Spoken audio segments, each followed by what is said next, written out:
खेती और किसानों के लिए इस बजट 26 में सरकार ने स्मार्ट और डिजिटल फार्मिंग पर सबसे ज्यादा जोर दिया है। वित्त मंत्री ने किसानों की आय बढ़ाने और लागत कम करने के लिए कई बड़े कदम उठाए हैं। सरकार ने भारत विस्तार नाम का एक बड़ा प्लेटफॉर्म लॉन्च किया है। ये किसानों को उनके मोबाइल पर ही मौसम की सटीक जानकारी, मिट्टी की सेहत और फसल की बीमारियों के बारे में सुझाव देगा। नए क्लस्टर और कैश क्रॉप्स, सिर्फ गेहूं और चावल के बजाय अब सरकार का ध्यान महंगी फसलों पर है। नारियल खेती को बढ़ावा प्रोत्साहन के लिए और काजू कोको के लिए विशेष मिशन शुरू होगा।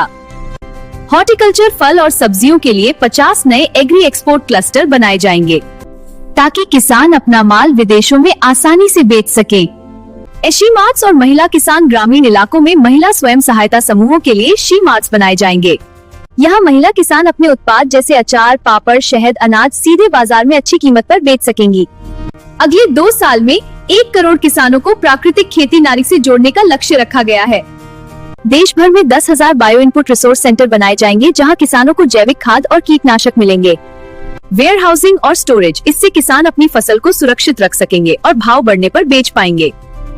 फसल कटाई के बाद होने वाले नुकसान को रोकने के लिए गांवों में स्मार्ट साइलो और कोल्ड स्टोरेज बनाए जाएंगे। कृषि और किसान कल्याण के लिए कुल लगभग 1.63 लाख करोड़ का बजट निर्धारित किया गया है, जो पिछले साल से बढ़ा हुआ है। इससे किसानों की आय बढ़ाने, खेती को बेहतर बनाने और ग्रामीण अर्थव्यवस्था को समर्थन मिलेगा। बजट में 500 नए जलाशयों का विकास कर मत्स्य पालन के विस्तार का प्रस्ताव रखा गया है। पशुपालन और ग्रामीण रोजगार समर्थन, कृषि के साथ पशुपालन और डेयरी क्षेत्र में भी सहायता योजनाएं हैं। कॉपी लिंक सब्सिडी जैसी योजनाओं से छोटे किसानों और ग्रामीण उद्यमियों को आसान ऋण और रोजगार मिलेगा। कुल मिलाकर बजट 2026-27 ने खेती को और आधुनिक, डिजिटल तथा अधिक लाभदायक बनाने पर जोर दिया है।